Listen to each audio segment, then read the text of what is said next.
Dokter Seso share sendiri dong Ji, untuk slide-nya. Waktu dan tempat kami persilakan Dokter Seso, monggo dong. Oke, selamat siang. Ya, Assalamualaikum warahmatullahi wabarakatuh. Salam sejahtera untuk kita semua. Oke, sebelumnya terima kasih untuk PT Zulik Pharma atas kesempatan untuk saya untuk bicara di siang hari ini mengenai ED, dan erectile dysfunction, dan juga untuk RSIA Restu Ibu yang telah memfasilitasi acara ini. Oke, sebelumnya juga saya mengucapkan saya ya sekaligus ini sebagai ajang untuk silaturahmi, saya memperkenalkan diri kepada para teman sejawat dokter sekalian di Kabupaten Sragen dan juga teman-teman tenaga kesehatan yang lainnya. Di era pandemi ini, yang harusnya kita silaturahmi kalau bisa luring, tapi karena tidak memungkinkan, kita lewat daring. Dan salah satu medianya adalah salah satunya dengan webinar APRTD seperti siang hari ini. Pada kesempatan ini saya akan membahas mengenai erectile dysfunction. Mungkin tadi dari PT Zulik Pharma, ID, kadang-kadang apakah ID itu ejakulasi dini? Nah, sebenarnya kalau ejakulasi dini istilahnya PE, premature ejaculation.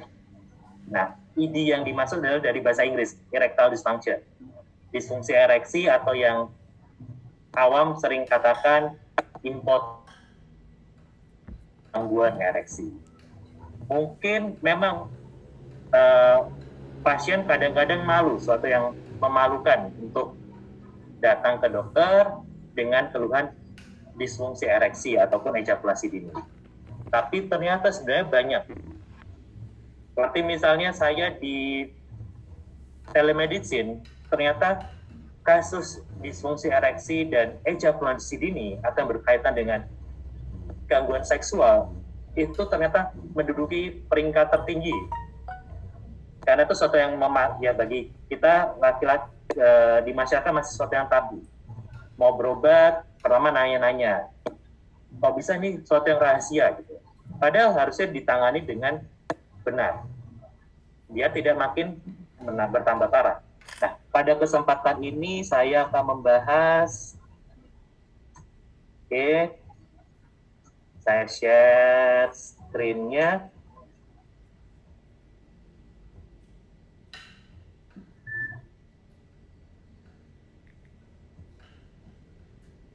Saat ini kita akan membahas ED treatment atau erectile dysfunction treatment. The right pill for ED treatment. Once daily, once a day, setiap hari atau on demand, kalau diperlukan.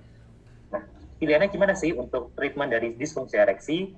Mau setiap hari digunakan gitu ya, pengobatan setiap hari, atau kalau misalnya mau berhubungan baru dipakai. Nah, sebagai definisi, apa itu ED atau erectile dysfunction? Disfungsi ereksi adalah ketidakmampuan untuk mencapai atau mempertahankan ereksi penis yang sufisien, yang cukup untuk performa seksual yang memuaskan. Dan definisi disfungsi ereksi ini sebenarnya baru bisa kita buat kalau misalnya minimal 3 bulan durasinya. Kalau kurang dari 3 bulan, bisa saja tuh karena sesuatu yang akut, misalnya stres, gangguan performa biasa. Tapi sebenarnya disfungsi ereksi harus mencakup definisi 3 bulan durasi kelainan gangguan ereksi ini. Dan apa yang dimaksud dengan disfungsi ereksi? Ketidakmampuan untuk mencapai atau mempertahankan. Kalau pasien misalnya bilang, dok, saya bisa ereksi, tapi tiba-tiba loyo lemes di tengah jalan. Itu sudah dikatakan disfungsi ereksi. Selanjutnya, ini menurut Massachusetts Male Aging Study di United States, dikatakan bahwa angka kejadian disfungsi ereksi berkaitan dengan faktor usia. Itu salah satu faktor yang nggak bisa diganggu juga. fakta usia. Sekitar 52% dari seluruh pasien laki-laki usia 40 hingga 70 tahun mengalami gangguan ereksi, disfungsi ereksi, dengan berbagai derajat. Nah, apa itu derajat dari gangguan ereksi? Kita bisa bagi pertama mild, moderate, sedang, atau yang komplit itu maksudnya severe. Jadi gangguan ereksi, disfungsi ereksi, ringan, sedang, dan berat. Itu tergantung derajat kekerasan ereksinya. Kalau kita menghitung derajat kekerasan ereksi, kita selalu bilang EHS score, erectile hardness score, derajat kekerasan ereksi. Nah, itu bisa dibagi, EHS score-nya itu bisa 1, 2, 3, 4. Saya selalu bilang ke pasien, EHS 1 itu ibaratnya kayak tahu atau tape. EHS 2 agak keras sedikit. Analoginya seperti pisang tanpa kulit. Nah, yang ketiga, EHS 3 itu sudah cukup keras. Dan ini bisa untuk penetrasi ke vagina. EHS 3 itu ibaratnya seperti pisang dengan kulit. Nah, yang paling bagus adalah EHS 4, seperti terong atau timun, analoginya. Nah, banyak pasien tidak menyadari kalau dia ada disfungsi ereksi. Oh, masih bisa untuk tapi kurang keras. Kekerasannya tidak maksimal. Nah, ini kita katakan sebenarnya sudah disfungsi ereksi yang derajat ringan. Kekerasannya selalu dia bilang, oke, dok, saya tahu tanya. Mungkin kekerasannya seperti hanya pisang dengan kulit. Padahal yang harapannya keras seperti terong atau timun. Nah, jadi banyak pasien yang masih dengan PD-nya bahwa dia tidak mengalami disfungsi ereksi. Padahal ternyata ada gangguan ereksi. Nah, ini di pasien dengan usia 40 hingga 70 tahun, ternyata sekitar 20% mengalami gangguan ereksi yang bahkan ringan ya. Yang moderate 25%, yang sedang. Yang komplit, yang parah cuma 10%. Jadi ini seperti fenomena gunung es. Mereka jarang atau malu untuk melaporkan keluhan yang mereka alami. Karena menganggap masih bisa kok untuk berhubungan seksual. Tapi jelas untuk pasangannya itu suatu yang nggak maksimal. Oke, selanjutnya. Apa yang penting untuk mendiagnosis erectile dysfunction atau disfungsi ereksi? Pertama, gangguan ereksi, disfungsi ereksi pasti sangat mengganggu kualitas hidup seorang laki-laki, maksud pasangannya. Ini sampai dikatakan bahwa disfungsi ereksi atau gangguan ereksi seperti harga diri seorang laki-laki. Nah, ini makanya berkaitan dengan kualitas hidup si pria itu dan juga pasangannya. Bahkan tidak dapat kita pungkiri, banyak kasus perceraian pangkalnya adalah kehidupan seksual yang tidak memuaskan pasangan. Salah satunya disfungsi ereksi. Lalu, yang perlu jadi catatan juga bahwa disfungsi ereksi atau erectile dysfunction adalah marker dari suatu penyakit yang lebih parah, metabolic syndrome, dan nanti ada resiko ke cardiovascular disease, penyakit kardiovaskular, jantung koroner, dan lain sebagainya. Nah, ini juga yang penting bahwa erectile dysfunction patients, kadang-kadang mereka tidak datang ke tenaga kesehatan karena malu. Banyakan mencari alternatif. Ya, malahan alternatif ini bisa membahayakan. Bukannya sembuh, makin parah. Oke, selanjutnya, apa sih penyebab dari erectile dysfunction tadi, disfungsi ereksi? Penyebabnya kita bagi dua, psikogenik dan organik. Psikogenik biasanya berkaitan dengan usia muda, karena gangguan kecemasan, gangguan performa, stres. Organik itu memang ada pangkalnya bahwa ada penyakit yang berkaitan dengan kondisi tubuh. Dan banyak pula yang gabungan kedua-duanya. Jadi disfungsi ereksi organik bisa akhirnya menyebabkan disfungsi ereksi psikogenik, begitu pula disfungsi ereksi yang psikogenik jika tidak ditangani dengan baik bisa akhirnya disfungsi ereksi organik. Sebagai bahan dok membedakan bagaimana sih disfungsi ereksi psikogenik dan organik. Jadi kalau yang disfungsi ereksi psikogenik kebanyakan berkaitan dengan usia yang muda. Kita tanya ereksi pagi hari masih ada, psikogenik. Lalu kalau misalnya dia dengan aktivitas seksual yang sendiri atau misalnya masturbasi atau onani masih bisa, atau kalau berhubungan dengan pasangan tertentu masih bisa. Jadi situasional.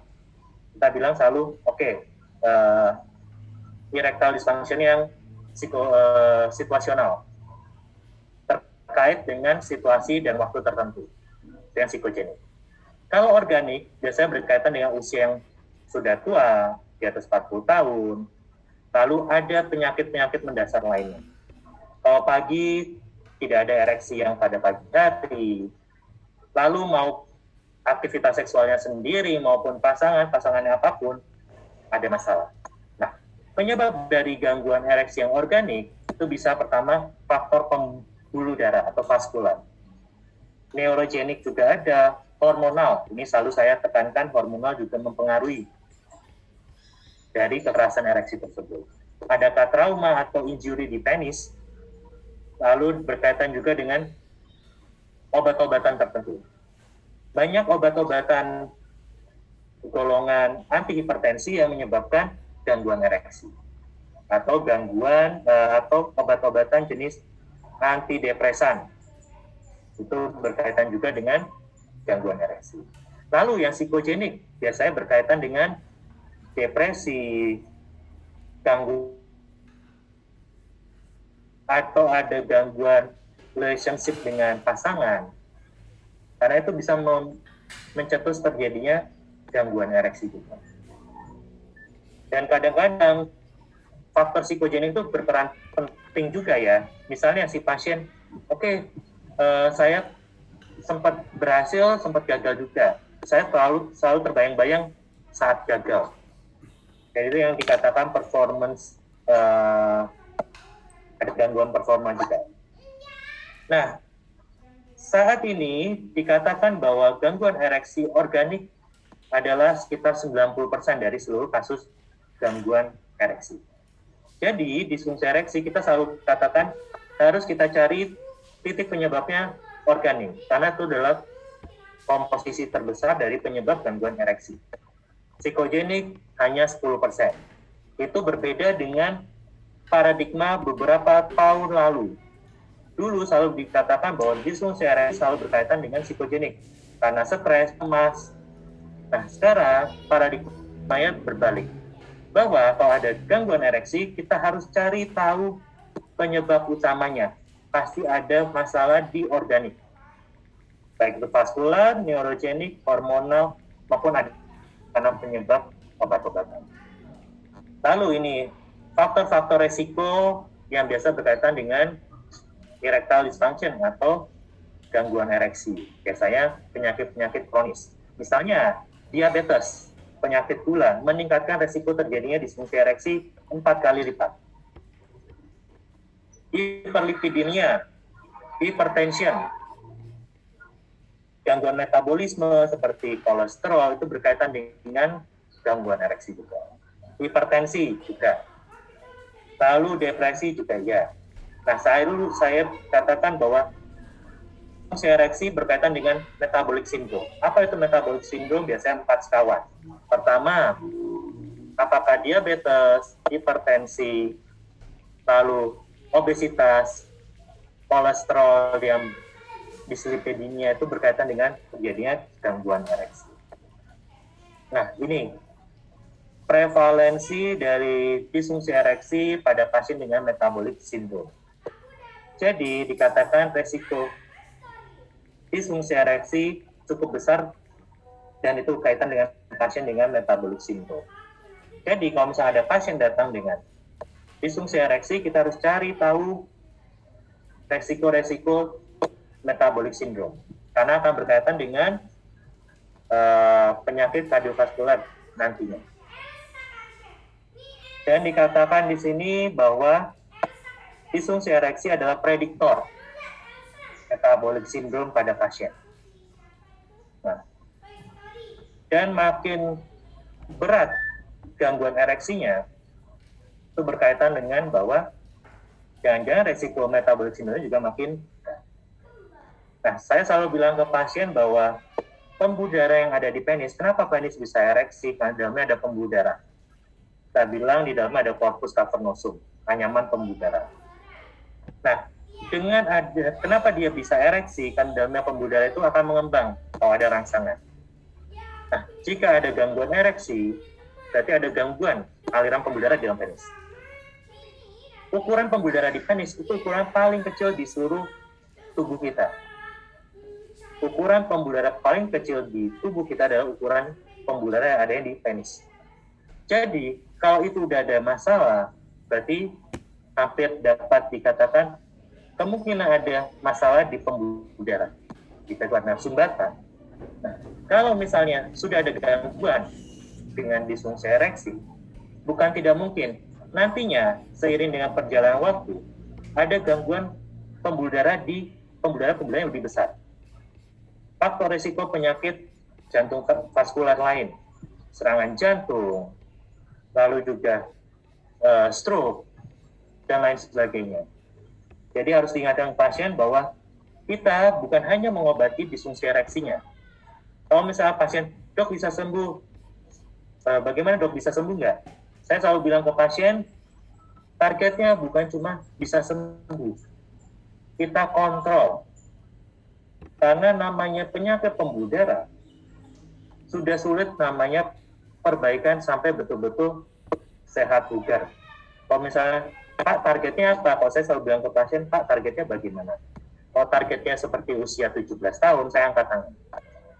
Tapi setidaknya Bapak tidak makin parah. Kalau ada penyakit-penyakit misalnya diabetes, kolesterol, pas saya bilang kita terapi juga. Komplikasi penyakit kardiovaskular itu akan lebih buruk, yang mengancam jiwa. Sakit ginjal, harus cuci darah itu kan lebih parah karena komplikasi dari diabetes mellitusnya. Jadi yang penting sebenarnya dari menangani pasien disfungsi ereksi juga adalah edukasi KI ya, konsultasi, informasi, dan edukasi bahwa ini berkaitan dengan resiko penyakit kardiovaskular nantinya. Jadi kita meningkatkan kualitas hidup pasien bukan hanya kualitas kehidupan seksualnya juga, tapi kesehatan fisik secara umum. Oke, ini metabolic syndrome berkaitan dengan disfungsi ereksi atau erectile dysfunction. Berkaitan juga dengan CVD, cardiovascular disease. Nah, erectile dysfunction berkaitan juga dengan penyakit-penyakit kardiovaskular lainnya. Dikatakan erectile dysfunction adalah early marker dini dari kemungkinan event kardiovaskular event yang lainnya. Saya katakan bahwa ID itu kalau singkatnya di dokter-dokter andrologi selalu bahwa ID, erectile dysfunction, sama dengan early diagnosis dari endothelial dysfunction. Endothelial dysfunction ini akan mencakup berbagai penyakit kardiovaskular yang ada. Lalu, kenapa mendiagnosis erectile dysfunction itu sangat penting? Dia bisa untuk sebagai screening awal dari penyakit-penyakit yang mendasari. Tadi metabolic syndrome ada diabetes, hypertension, dyslipidemia, depresi. Di lain itu, di samping itu, erectile dysfunction juga bisa menyebabkan gangguan kecemasan, penurunan kepercayaan diri, dan penurunan kualitas hidup si pria. Akan berpengaruh juga mempunyai efek negatif terhadap relationship atau hubungan dengan pasangannya. Nah, sayangnya pasien-pasien dengan disfungsi ereksi sebagian besar 75% mereka tidak mencari bantuan kesehatan, bantuan tenaga kesehatan. Berarti hanya 25% mencari ke kita ya, mencari bantuan ke nakes, ke dokter untuk masalah itu. Biasanya datang juga kalau sudah parah sekali. Nah, dan ternyata sebanyak 82% itu menginginkan dokter dulu yang menanyakan, initiate the conversation. Mereka malu untuk memulai, dok saya ada masalah dengan gangguan ereksi saya. Dia mau menanyakan bahwa dokternya yang nanyakan dulu. Kalau misalnya kita lihat, oke, dia ada disfungsi ereksi, ada diabetes, hipertension, kita bagaimana kemampuan kita untuk mendeteksi. Kita nanya pelan-pelan, bagaimana Pak ereksinya yang lebih smooth. Misalnya, tiap pagi masih bisa ereksi ya Pak? Tiap pagi masih bisa bangun ya, maksudnya dengan gaya bercanda. Sebenarnya itu yang salah satu triknya. Kenapa? Karena ada perasaan malu. Biasanya juga kalau saya selalu pasien disfungsi ereksi, saya selalu minta pasien datang dengan pasangannya. Untuk apa? Mengkonfirmasi keluhannya. Biasanya yang mengeluhkan adalah pasangannya. Ya dok, udah nggak bisa. Karena namanya laki-laki egonya masih tinggi, dia masih malu mengakui adanya masalah di ereksinya. Nah, ternyata yang mendapatkan terapi untuk gangguan ereksi masih sangat sedikit. Tadi ya, 16% saja yang mendapatkan terapi dari tenaga kesehatan. Kebanyakan mereka masih alternatif. Beli jamu-jamuan di pinggir jalan, akyong, akong, dan isinya apa? Malah kalau misalnya banyak yang isinya palsu, malah membahayakan kesehatannya si pasien itu sendiri. Lalu, bagaimana guideline dari European Association of Urology, dari dokter-dokter urologi di Eropa? Jadi, dia penanganan dari harus bersifat preventif. Kita lihat, ada nggak mengidentifikasi penyebab-penyebab yang bisa diobati. Misalnya apa? Lifestyle. Yang paling penting pertama adalah modifikasi gaya hidup. Itu salah satu kunci utama. Lalu baru pilihan-pilihan terapinya. Ada yang klinik pertama adalah oral atau pengobatan dengan obat minum. Yang adalah 5. Phosphodiesterase 5 inhibitor, PDE5 inhibitor. Itu memang sebagai lini pertama dan terbukti cukup efektif.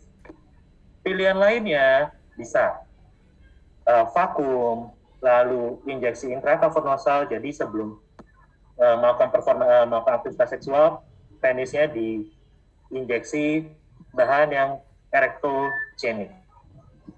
Nah, tapi ini sayangnya tidak tersedia lagi di Indonesia, intrakavernosal injection.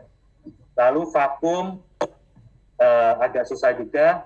Yang tersedia di Indonesia sayangnya hanya oral terapi dengan PDE5 inhibitor. Ada juga yang intrauretral, jadi dimasukkan lewat lubang uretranya, obat-obat erektogenik tadi. Nah, lini ketiga, kalau misalnya semua gagal, adalah dengan penile implantation, transplant. Si pembuluh darahnya itu diganti yang baru. Saya selalu bilang, dok, ini saya nggak berhasil dengan obat-obatan ini, dok, gimana? Pak, kayak gitu ya, berarti pembuluh darahnya sudah sangat rusak, gitu ya. Akhirnya ganti onderdil, Pak. Akhirnya dia takut, oh iya dok. Dia mulai bisa menurunkan ekspektasinya dia. Ekspektasinya adalah selalu ingin performa seksualnya seperti pas masih muda. Tapi saya selalu bilang, oke, kita coba perlahan-lahan. Saya kalau misalnya menjanjikan sampai benar-benar seperti performa saat muda, saat belum ada penyakit-penyakit underlying, saya nyerah. Dok, tapi ini kurang oke, dok, kurang oke. Udah Pak, kalau misalnya semuanya nggak bisa, terbaik adalah dengan ganti onderdil. Apa itu dok? diganti si pembuluh darahnya. Nah, akhirnya mereka mundur secara teratur, gitu, nggak apa-apa dok, yang penting nggak makin parah. Oke, ini oral PDE5 inhibitor, PDE5 inhibitor yang oral itu pilihannya ada 3 yang tersedia di Indonesia. Sildenafil, tadalafil, vardenafil. Cuma vardenafil ini sekarang agak mulai redup karena kalah dengan 2 ini, sildenafil dan tadalafil. Yang sering digunakan sildenafil dan tadalafil. Dan rekomendasinya dari European Association of Urology, rekomendasinya buat penggunaan dari oral terapi PDE5 inhibitor sebagai first line atau terapi lini pertama. Lalu, dok, pilihnya apa sih, sildenafil atau tadalafil atau vardenafil? Nah, ini akan dibahas terutama di webinar atau RTD pada siang hari. Dari sponsor, Cialis 20 mg, isinya adalah tadalafil. Sebuah penelitian menunjukkan antara membandingkan antara sildenafil dengan tadalafil untuk mengobati pasien dengan disfungsi ereksi. Setelah dilakukan penelitian dengan masa intervensi selama 3 bulan, 12 minggu, lalu di crossover, dilihat bahwa mereka lebih memilih tadalafil. Banyak 70% pasien memilih tadalafil. Hanya 30% yang lebih memilih sildenafil. Kenapa pasien lebih memilih tadalafil dibandingkan sildenafil ya? Karena dikatakan lebih efektif. Di samping itu, saya katakan bahwa tadalafil ini punya duration of action yang lebih lama dibanding sildenafil. Nanti kita lihat bagaimana perbandingannya. Lalu juga dia bisa dikonsumsi lebih ringkas. Jadi tidak perlu, harus perut kosong, karena sildenafil memang harus lebih efektif kalau perutnya kosong. Kalau tadalafil bisa bersama makan, bisa tanpa makan, dan punya durasi yang lebih panjang.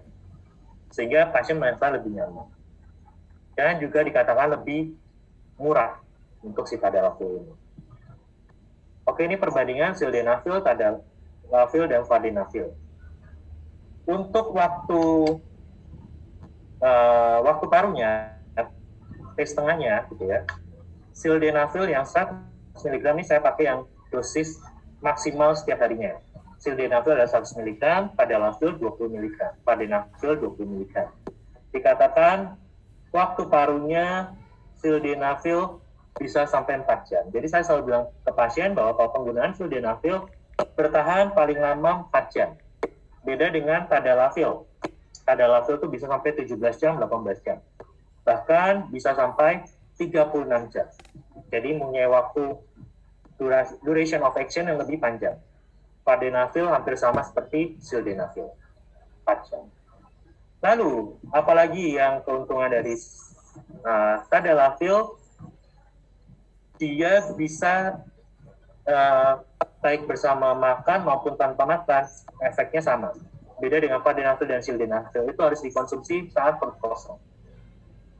Lalu, mungkin yang keuntungan sildenafil ini, dia onset of action-nya lebih singkat. Setengah jam, 1 jam, dikatakan sudah punya efek. Tadalafil mungkin memang agak lebih lama, sekitar 2 jam. Tapi dia lebih panjang duration of action. Oke, ini bahwa tadalafil tidak terpengaruh dengan ada tidaknya makanan. Beda dengan sildenafil, dia dipengaruhi oleh makanan. Kalau ada makanan, perutnya isi, efektivitas dari sildenafil lebih rendah.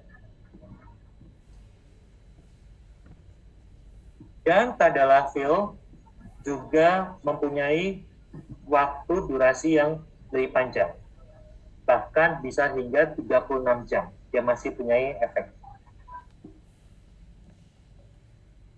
Lalu ada lagi pilihannya untuk yang dosis rendah, Cialis 5 mg. Tadi dosis terapi, kalau misal mau berhubungan, itu biasanya 10 atau 20 mg.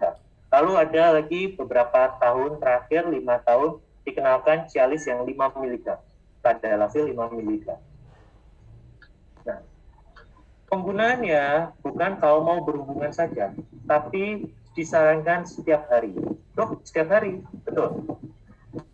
Tadalafil 5 mg yang dipakai setiap hari, sehari sekali, bisa mempertahankan konsentrasi tadalafil di dalam plasma yang relatif stabil.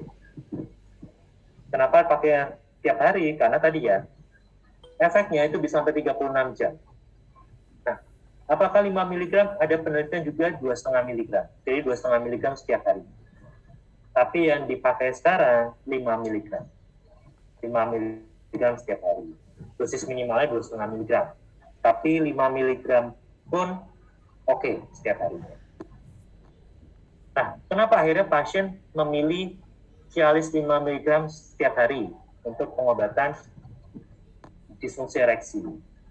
Karena termasuk lebih gampang penggunaan setiap hari, konsumsi setiap hari itu. Jadi kayak saya selalu bilang, Pak, anggap saja vitamin. Jadi kamu nggak perlu, oke, saya perut kosong baru saya minum. Jadi konsumsinya setiap hari secara rutin. Nah, dan itu akan meningkatkan self confidence juga, kepercayaan diri si pasien, bahwa saya bisa melakukan hubungan seksual tanpa perlu perlu ada gangguan performa. Nanti malam istri saya minta saya harus minum dulu jam berapa. Karena kalau dengan rutin diminum, kayak siap kapan saja diperlukan. Dan yang biasa kita lihat efeknya, apakah tiap pagi ereksi optimal. Nah, kalau itu, dan dengan penggunaan setiap hari, Cialis 5 mg setiap hari, akan membantu pasien merasa, saya seperti normal saat saya masih belum ada keluhan ini. Ereksi pagi hari ada, dan saya siap kapan saja untuk melakukan aktivitas seksual. Lalu bagaimana efikasi dan safety dari tadalafil once a day versus tadalafil on demand? Ini berdasarkan meta-analisis. Ini salah satu efek samping yang penting yang sering dikeluhkan pasien dengan penggunaan tadalafil: headache, pusing, nyeri kepala, nyeri pada lambung, dispepsia, nyeri belakang, nyeri punggung, flushing, kemerahan, myalgia. Ternyata tidak ada bedanya antara yang digunakan on demand 20 mg kalau mau berhubungan dengan 5 mg setiap hari. Efikasinya sama saja dan safety-nya sama saja. Sebuah penelitian, dok, kalau misalnya tiap hari digunakan sampai berapa lama sih, dok? Nah, berdasarkan penelitian, bahkan sampai 2 tahun, ternyata tidak ada morbiditas, bahkan mortalitas yang signifikan. Apakah resiko jantung menjadi resiko serangan jantung dan lain sebagainya menjadi lebih tinggi dengan penggunaan setiap hari? Ternyata tidak ada ini. Jadi dikatakan 5 mg penelitian terakhir yang saya baca selama 2 tahun pun masih relatif oke. 5 mg setiap hari. Lalu ini ternyata efikasi dari tadalafil 5 mg dan 20 mg sama dengan untuk usia berapapun gitu ya, mau BMI berapapun, dan dengan komorbid yang ada. Nah, lalu apa sih, dok, bedanya? Kapan kita menggunakan Cialis tadalafil 5 mg daily dengan kapan tadalafil 20 mg demand? Nah, itu kita pemilihannya itu gitu ya, tadalafil once a day katakan lebih baik daripada sildenafil kalau mau berhubungan, karena meningkatkan confidence si pasien, spontanitas, dan dengan waktu. Jadi takut start seksual, saya harus sedia ini dulu, tapi karena pada aja pasti bisa. Nah, dan yang paling penting dengan penggunaan setiap hari akan mengembalikan fungsi ereksi nokturnal erection. Yang mana sih kandidat yang baik untuk Cialis 5 mg setiap hari dan mana yang tadalafil 20 mg on demand? Kalau untuk pasien yang one a day itu bagi mereka yang memang menginginkan sesuatu yang spontan. Sering aktivitas seksual saya nggak ada jadwalnya. Saya ingin sespontan gitu ya, sespontan, setidak jadwal gitu ya untuk aktivitas seksual. Saya memilih once a day. Nah, lalu ini, jadi kandidat untuk 5 mg setiap hari dengan 20 mg on demand. Kalau misalnya pasien punya frekuensi atau intensitas seksual activity-nya, hubungan seksnya lebih dari 2 kali setiap minggu, prefer yang 5 mg daily. Yang tidak ada jadwal aktivitas seksualnya, lebih menginginkan sesuatu yang spontan itu lebih aktivitas seksual daripada direncanakan. Selang-seling atau apa. Nah, prefer yang 5 mg daily. Lalu yang buat mereka yang dok, yang kalau misalnya saya mau minum nanti kan baru sekarang harus minum, itu sesuatu yang bikin saya stres, ya prefer yang setiap hari tadalafil 5 mg. Yang mau, kayaknya saya ingin yang sesuatu yang seperti spontan, normal, bisa ereksi setiap hari, ya prefer yang 5 mg daily. Tapi kalau misalnya jarang-jarang dok, saya LDR, paling cuma seminggu sekali atau 2 minggu sekali dok, prefer yang on demand. On demand 20 mg. Saya terjadwal dok, ya prefer yang penggunaan tadalafil kalau diperlukan saja. Terima kasih. Saya kembalikan ke sekiranya sekarang ya. Sekian presentasi dari saya. Semoga bermanfaat. Kalau ada pertanyaan atau ada yang mau sharing tentang kasus yang dihadapi di lapangan, dengan senang hati saya mencoba memfasilitasi, menjawab kalau misalnya saya bisa. Terima kasih Dr. Seso atas presentasinya. Dr. Seso sudah mengulas mengenai apakah itu disfungsi ereksi, kemudian etiologinya, kemudian faktor penyebabnya apa yang banyak tadi dok ya, kemudian guideline pengobatannya apa, kemudian pilihan terapinya. Kita tadi sudah mengupas juga dengan tadalafil baik yang one daily maupun yang untuk yang on demand gitu dok ya. Untuk peserta bisa bertanya dengan di chat atau bisa langsung bertanya dengan Dr. Siso dengan unmute ya untuk speakernya di Zoom supaya bisa berbicara langsung. Dr. Siso, ini sudah ada beberapa pertanyaan dok. Yang pertama dari Ibu Mutiana. Maaf dokter, izin bertanya, apakah gangguan disfungsi ereksi itu merupakan salah satu faktor gangguan untuk mendapatkan keturunan juga dok? Monggo Dr. Siso. Terima kasih Pak Billy. Saya jawab langsung dulu ya. Satu-satu kita. Pertanyaan bagus banget. Apakah gangguan ereksi bisa salah satu faktor mendapatkan keturunan? Saya katakan iya. Tapi gini, penyebab sulit mendapatkan keturunan, kita katakan infertilitas ya. Infertilitas itu penyebabnya macam-macam. Sebanyak 90% itu karena adanya gangguan di kuantitas, jumlah maupun kualitas dari sperma. Faktor sperma, 90% faktor sperma. 10% karena faktor seks. Jadi, gangguan ereksi bisa menyebabkan gangguan sulit mendapatkan keturunan? Saya jawab iya. Meskipun porsinya hanya 10% maksimal.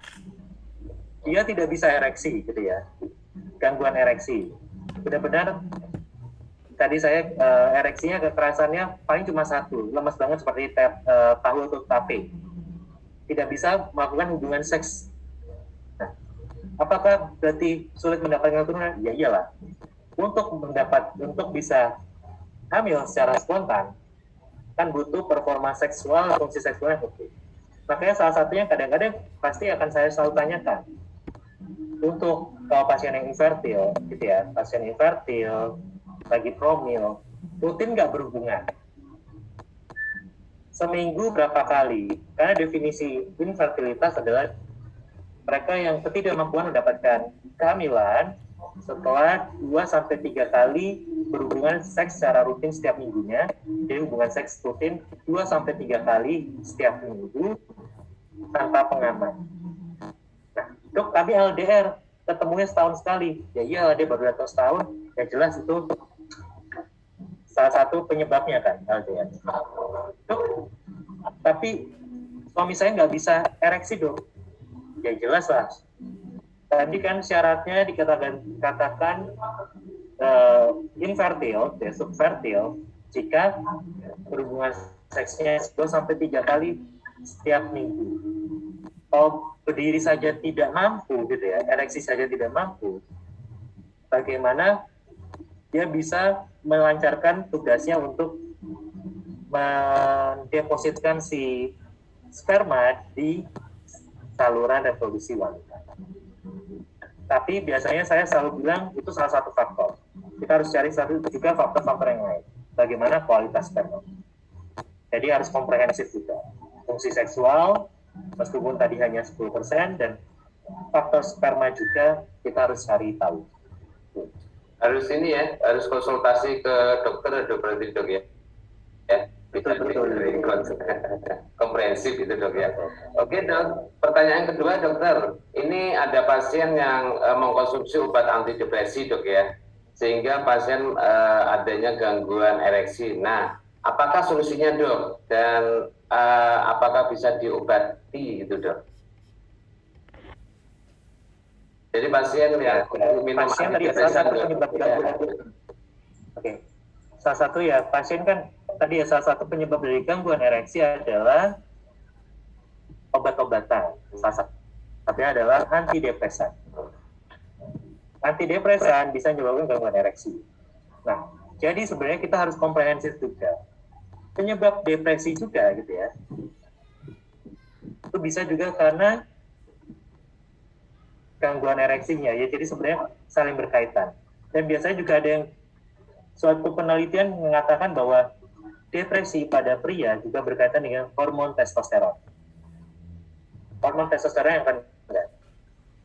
Hormon testosteron yang rendah, low testosteron, berkaitan dengan terjadinya depresi pada pria.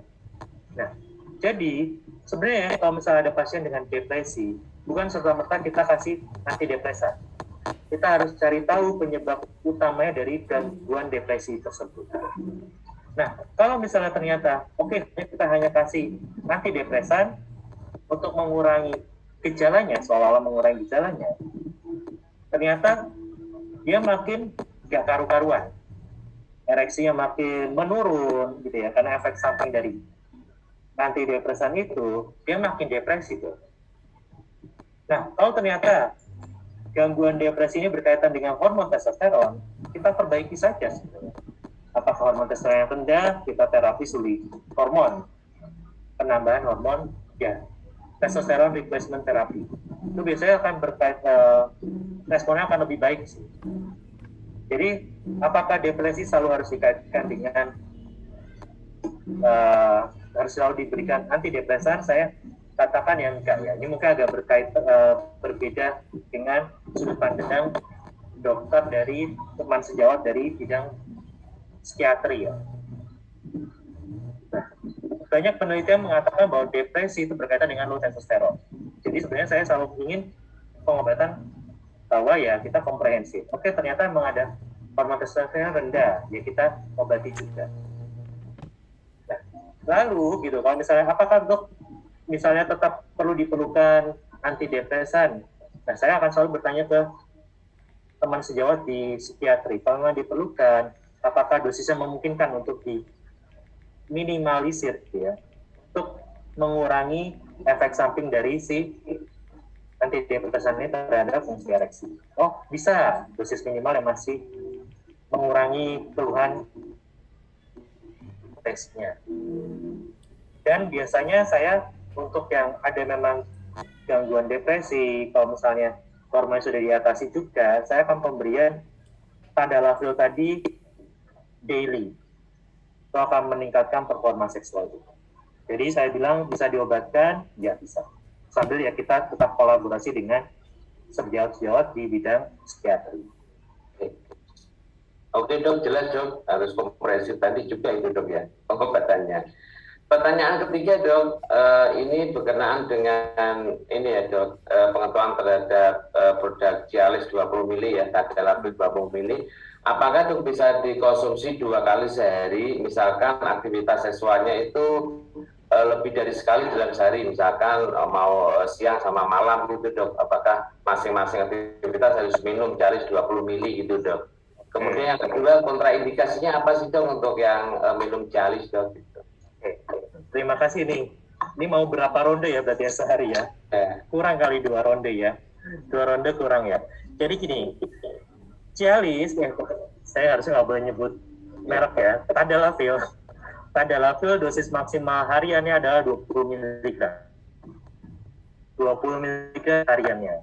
Kalau misalnya dok mau 2 kali performa aktivitas seksualnya dalam sehari gitu ya, saya bilang tadi kita sudah belajari bahwa tadalafil ini punya duration of action yang panjang, 18 jam hingga 36 jam.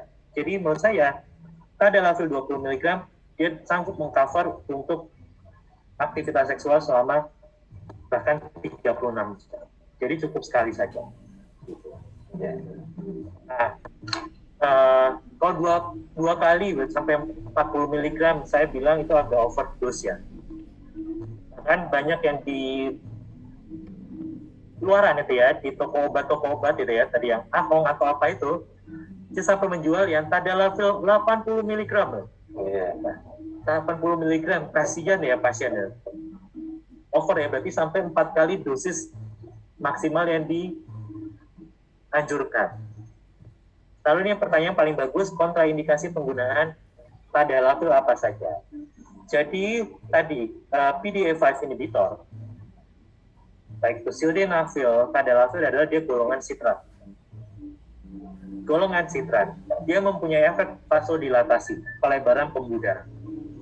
Jadi kontraindikasi dari penggunaan tadalafil maupun sildenafil macam-macam. Pertama, adanya cardiovascular event dalam waktu kurang dari 6 bulan terakhir. Adakah serangan jantung, stroke dalam waktu 6 bulan terakhir? Itu kontraindikasi. Lalu penggunaan obat-obatan yang mengandung nitrat, karena kan sildenafil nitrat, tadalafil nitrat, karena akan punya efek sinergis. Jadi nanti vasodilatasinya makin hebat. Penurunan tekanan darah akan makin hebat. Jadi salah satu kontraindikasi adalah penggunaan golongan nitrat. Nah itu biasanya kalau misalnya untuk yang sildenafil tuh 24 jam sebelumnya harus dihentikan. Kalau yang tadalafil 48 jam sebelumnya. Lalu apalagi kontraindikasinya? Kalau adanya hipotensi. Hipotensi kurang dari 110, dikasih tadalafil, sildenafil, makin hipotensi, sinkop nanti akhirnya. Atau yang hipertensi lebih dari 180, itu ada salah satu kontraindikasinya. Mungkin itu ya Pak ya. Iya, iya dok. Saya ingat itu dulu. Saya ingat itu. Saya sambil betul clear dok. Memang kontraindikasinya golongan nitrat dok ya, karena kan sama-sama vasodilatasi gitu dok ya. Memang untuk yang tadalafil 20 mili sih, kalau yang dari kami itu kemasannya cuma ada 3 dok, 5 mili, 10 mili, 20. Kalau yang ada 80, 40, 60 itu berarti yang ilegal dok. Kan banyak ini dok ya, banyak obat-obatan yang di pinggir jalan bukan dari kita dari, gitu. Iya, bukan betul. dari ZP ya, iya. Dari Ahong ya. Ini dia mungkin ngemas sendiri, dia impor dalam bentuk ini mungkin ya, terbu, dia kalkul sendiri, makanya ya kalau yang mau ini sih, kalau mau amannya sih beli di ini apotek-apotek yang ini dong, yang legal lah itu dok ya, bukan ada online store nggak Pak? Enggak Enggak dong, enggak ada. Official online store. Enggak ada dong. Dokter Oni mau ini Dokter Oni bertanya Dokter Oni? Boleh. Iya dok. Sambil tanya Dokter Seso. Iya. Dokter Seso, mungkin kalau ada pasien lahir dengan mikropenis yang mungkin artinya kadar hormonalnya dari lahir mungkin sudah rendah, nanti saat dewasa misalnya saat tidak terkoreksi atau terobati dari saat tumbuh kembangnya itu, saat dia masuk pubertas apakah juga nanti bisa ke disfungsi ereksi ya. Terus kalau misalnya memang seperti itu, nanti HRT dulu, terapi sulih hormon dengan testosteron tadi yang dokter matur, apa mungkin tergantung targetnya pasien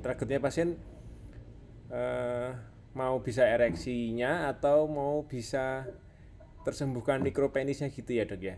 Kemudian yang kedua, mungkin ini kan head to headnya tuh kan sekarang di masyarakat kan pengobatan vitalitas pria kan sangat banyak, Mas Dokter Seso, mungkin Mas Billy ya. Salah satunya mungkin yang kita nggak sebut merek, pijet mak siapa gitu. Nah, kadang-kadang kan pasien membanding-bandingkan.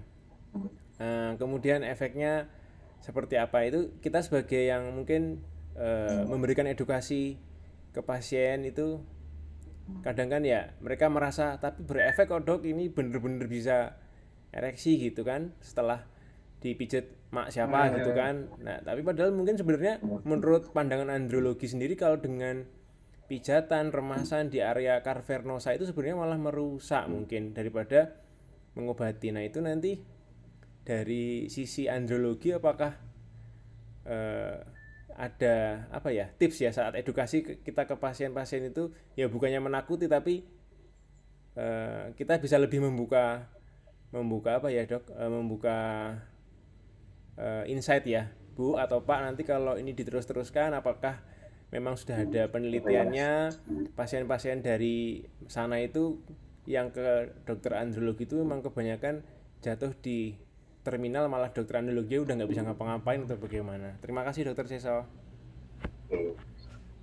Oke, terima kasih Dokter Oni, pertanyaannya luar biasa ya. Oke, sekarang untuk mikropenis. Mikropenis adalah ukuran panjang penis yang lebih kurang dari 2,5 standar deviasi, istilahnya kayak gitu. Jadi biasanya kita akan bagi lagi mikro atau small, mikro atau small. Nah, pengobatannya gitu ya, memang biasanya diharapkan maksimal mungkin sebelum dia memasuki usia akil balik. Sebelum usia akil balik. Kenapa? Karena kalau saya selalu bilang, kalau misalnya masih dia datang usia 5 tahun gitu ya, masih saya wait and see. Karena pertumbuhan si penis itu ya, itu kan masa anak-anak itu tumbuh tinggi badan aja nggak terlalu signifikan, betul ya. Baru dia mulai growth spurt itu kan pas mulai akil balik. Begitu juga si penis itu. Mulai saat dia akil balik, dia panjangnya akan luar biasa bertambahnya. Jadi saya akan selalu mencoba untuk jangan sampai telat, kita pas akil balik, biasanya 10 tahun, 11 tahun, saya mulai terapi. Nah, sebelum terapi, saya akan selalu mengevaluasi penyebabnya apa saja. Yang pasti yang paling gampang kita akan katakan, kita lihat periksa hormon. Di periksa hormon pun saya akan lihat, periksa hormon ini apakah kelihatan dia sudah mulai masuk tenor 1, 2, 3 atau belum. Jadi apakah memang dia sudah memulai masa pubertasnya atau belum. Kadang-kadang dia hormonnya normal. Lalu masalahnya di mana? Jadi namanya kalau kita bicara hormon, kita ada reseptornya. Ternyata ada gangguan di reseptor. Testosterone insensitivity. Nah, itu sulit lagi pengobatannya. Mau kita terapi testosteron sebanyak apapun atau hormon replacement terapi seagresif apapun, masalahnya di reseptornya. Tubuh reseptor organ terhadap testosteron itu efeknya minimal gitu. Mau dikasih testosteron dosis apapun ternyata nggak nambah-nambah panjang juga. Nah itu yang sampai saat ini belum ada pengobatan untuk yang sampai masalah di reseptor. Androgenesis sensitivity syndrome itu tidak ada pengobatannya. Nah, yang mungkin ada adalah ternyata hormonnya imbalance.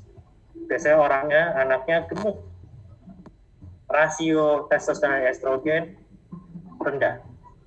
Ternyata estrogen lebih tinggi kalau orang gemuk gitu ya. Jadi akhirnya sensitivitas dari tubuh terhadap hormon testosteron minimal. Kita obati ketidakseimbangan hormonnya. Nah, harapannya dia bisa mencapai pubertas yang normal. Misalnya normalnya panjang penis gitu ya. Kita selalu bilang stretch penile length, ukuran panjang penis yang diregangkan. Usia lahir itu 4,5 cm. Lalu usia 10 tahun, 11 tahun itu 7,5 cm. Kan panjangnya itu nggak signifikan banget ya, 3 cm. Nah, nanti kalau misalnya dia mulai puber sampai akhir puber, dewasa, panjang laki-laki pria Indonesia normalnya set penile length-nya itu 11 sampai 13 cm. 11 sampai 13 cm, bahkan bisa sampai 15. Nah, saya ingin supaya sebelum akil balik dia di treatment, di terapi. Maka dia bisa misalnya panjangnya ternyata cuma 2 cm, mikropenis kan. Umurnya udah 10 tahun. Sebelum dia mulai puber, saya ingin catch up dia sebesar tadi dari 2,5 atau 3 cm sampai ke 7,5. Nanti memang mungkin dia akan panjang juga penisnya. Tapi panjangnya nggak akan seoptimal yang teman-temannya yang memang panjang penisnya saat mulai akil balik sudah normal 7,5 atau 8 cm. Jadi selalu saya cut off-nya, batasnya saya akan mulai treatment itu di sebelum akil balik, biasa 10 tahun, 11 tahun. Nah, nanti apakah itu berkaitan dengan terjadinya disfungsi ereksi di kemudian hari? Bisa ya, bisa tidak. Gitu ya. Karena hormonal itu salah satu faktor. Bisa saja dia mikropenis, tapi ternyata hormonnya saat puber oke, dewasa oke. Tadi kan masalahnya adalah paparan hormon testosteron saat di dalam kandungan. Ini yang nggak bisa kita rubah, yang kita bisa intervensi. Apakah masa kita kasih hormon testosteron ke ibunya di intrauterin? Kan nggak bisa. Jadi saya bilang, apakah panjang penis itu punya korelasi yang luar biasa terhadap terjadinya disfungsi ereksi? Saya katakan tidak. Mau panjang penisnya sebesar apapun, yang penting fungsinya, ereksinya optimal. 7 cm, 9 cm udah oke untuk melakukan aktivitas seksual. Yang penting kekerasan ereksinya, fungsi ereksinya optimal. Terus tadi pertanyaan kedua, ini ya untuk menghadapi edukasi dong, edukasi. Ya. Nah, ini makanya pentingnya kita sebagai tenaga kesehatan ya. Saya jujur nggak pernah nyoba SIMA itu ya. Saya juga nggak pernah nyoba ya. Mungkin Pak Billy punya atau Dokter Oni punya pengalaman pribadi yang buat penis kok coba-coba gitu ya. Buat penis kok coba-coba. Nah, saya jujur tidak ada pengalaman gitu ya. Pijat X gitu ya. Terhadap gimana sih performa panjang penis, lalu ereksinya bagaimana, dan yang paling terkenal sekarang adalah minyak lintah kan gitu ya. Minyak lintah, bagaimana sih? Nah, saya juga belum sampai melakukan penelitian apa sih efeknya. Jadi namanya suatu bahan organik atau apa yang dioles itu ya, itu bisa menimbulkan suatu reaksi alergi. Nah, reaksi alergi ini akhirnya yang kita bilang menjadi lebih besar. Itu ya, sepenangkap saya. Koreksi jika saya salah. Tapi kalau misalnya untuk pijat-pijatan gitu ya, dengan minyak tertentu, itu akan melatih otot sih sebenarnya. Gitu ya. salah satu kekerasan ereksi, gitu, ereksi yang maksimal juga dipengaruhi oleh kekuatan otot. Makanya sebenarnya ada gambar kan, sebenarnya ada gambar ereksi saat usianya 20 tahun, 30 tahun. Bisa ereksi tapi lama-lama dia duduknya bukan mengarah ke utara lagi gitu ya. Itu betul. Ini Ya, punya ya betul. Oke. ini 20 dok. Oh, kok Pak Billy yang mana, Pak? Pak Billy yang Ini mana? 20 dok. Ini umur 30, 40, 50 Oke. dok, katanya gitu. Iya. Itu ya benar ya. Oke. Ilmu baru nih. Berarti Pak Billy yang mana ya? Yang 20 dok. Oh, 20 ya. Nah, itu kenapa bisa ereksi sampai dia ke atas itu ya? Karena ada taring dari kontraksi otot panggul kan. Gitu ya, otot dasar panggul. Pulbocavernosus, ischiocavernosus itu. Nah, bahwa si pijatan atau apa tuh melatih salah satunya untuk si otot tersebut sehingga akan nampak ereksinya oke. Gitu ya.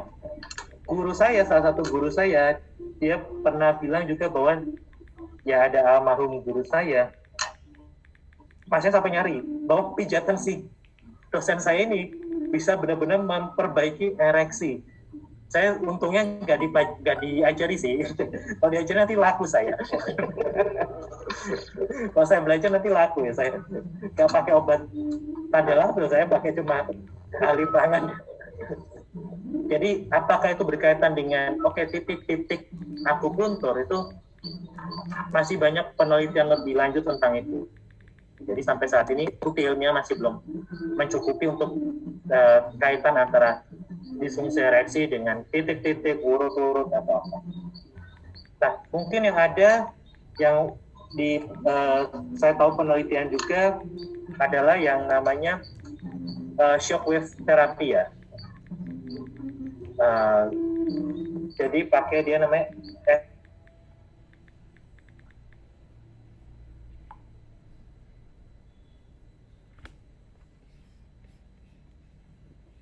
corporeal shockwave therapy. Itu dengan jadi kayak apa ya? Kayak ditembakkan dengan gelombang elektromagnetik ya, shockwave itu dosis rendah itu dikatakan bisa memperbaiki pembuluh darah. Terjadinya regenerasi dari pembuluh darah. Nah, tapi penelitian yang ada itu masih menggabungkan antara extracorporeal shockwave treatment tadi dengan pemberian tadalafil. Jadi menurut saya itu bisa hanya sebagai salah satu terapi treatment tambahan, bukan treatment utama. Itu sih yang mungkin tanggapan saya tadi. Oke dok, betul dok. Ya, karena tadi psikis juga bisa kan gitu dok ya, penyebab dari dipijat mungkin lebih psikisnya lebih merasa lebih kuat kan bisa juga dok ya. Psikisnya lebih kuat sama si mama itu ya. Iya. Dia emang mau fantasinya enak sama mama. Dok, satu pertanyaan lagi dok ya sebelum ditutup dok ya. Oke. Apakah ID itu bisa sembuh dok? Kemudian kalau sudah memberikan tadalafil misalkan dok ya, evaluasinya bagaimana dok? Tetap lanjut atau bagaimana ketika sudah ada perbaikan dok keluhannya? Misalkan keluhannya sudah bisa nih, apakah itu lanjut atau gimana dok? Gitu, dok. Oke, pertanyaan bagus banget nih. Sekaligus menjebak ya kayaknya. Evaluasinya bagaimana? Kalau saya selalu untuk yang tadalafil once a day, gitu ya, once daily, saya selalu evaluasi setiap bulan. Ya, setiap bulan, walaupun memang dikatakan penggunaannya bisa sampai tahap awal 3 bulan. Tadalafil 5 mg setiap hari selama 3 bulan. Itu kan studi awalnya itu ya, betul ya Pak ya? Ya, studi awalnya. Nah, walaupun sekarang dilanjutkan penelitiannya sampai 2 tahun, oke. Betul ya? Iya. Biasanya apa yang kita evaluasi? Bagaimana morning erection-nya? Morning erection, ereksi pada pagi hari. Oke atau tidak? Itu yang pertama. Yang kedua, bagaimana performa seksual saat berhubungan dengan pasangan? Biasanya dengan itu saja relatif oke sih. Kadang-kadang sebulan, 2 bulan, 3 bulan, saya mulai tapering off. Kalau saya pribadi ya, pengalaman saya mulai tapering off. Karena apa? Saya melihat bahwa duration of action-nya dia panjang. 36 jam gitu ya. Bisa saya setiap 2 hari sekali, 3 hari sekali itu saya kadang-kadang masih berani. Sambil tetap saya monitoring terus. Sampai berapa lama, Dok? Sampai pasiennya bosan ketemu saya. Karena apa? Dia kadang-kadang merasa sudah yo. Dia banyak yang loss of follow up ya. Dia loss of follow up. Nanti setahun lagi, 2 tahun lagi datang lagi gitu kan. Jadi kalau penelitian yang saya baca, memang dia rutin. Dia sudah berobat setelah berapa lama? Kalau misalnya dia sampai 2 tahun dia rutin, saya tuh dia stop pengobatan, dia bisa sampai 6 bulan, 8 bulan tanpa obat. Yang penelitian yang ada yang saya baca begitu.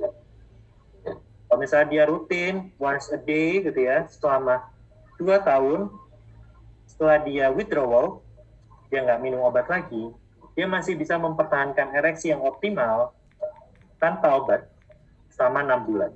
Baca itu ya, mungkin dikoreksi sama Pak Billy juga, jika ada studi yang lain. Kalau saya selalu, jadi semakin panjang dia treatment awal itu, once a day itu, dia bisa masa withdrawalnya juga lebih panjang. Gitu sih. Oke, Dok, jelas Dok, clear Dok ya. Tetap lanjut Dok ya untuk penggunaan tadalafilnya sampai puas gitu kan Dok ya.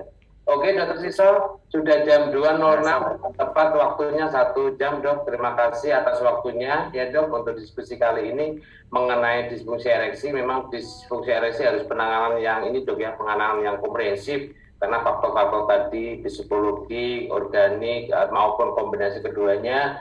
Kemudian tadi tentang gadgetnya dan pengobatannya, apakah yang on demand atau yang daily, itu tergantung dari kondisi pasien individual Dok ya. Kalau misalkan pengen yang spontan itu bisa pakai yang daily, pengalaman Dr. Riso tadi diikutin sampai 3 bulan, kemudian dievaluasi, nanti bisa di tethering off, atau pakai yang on demand kalau misalkan sudah terjadwal, misalkan LDR, long distance relationship ya, misalkan perbedaan antara pasangan di kota lain sama kota sini, pakai biasanya on demand yang langsung on pada waktu dibutuhkan.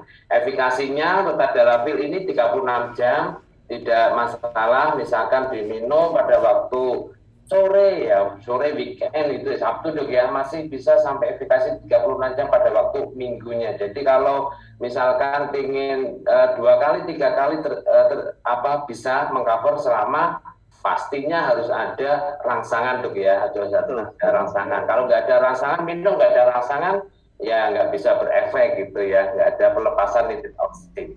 Itu aja Dr. Seso, Dr. Oni. Boleh saya tambah ya? Boleh saya tambah ya? Iya Dok. Jadi ada yang, ini kan kalau misalnya yang paling penting ada rangsangan gitu ya, karena yang penting tadi nitrit oxide-nya ya.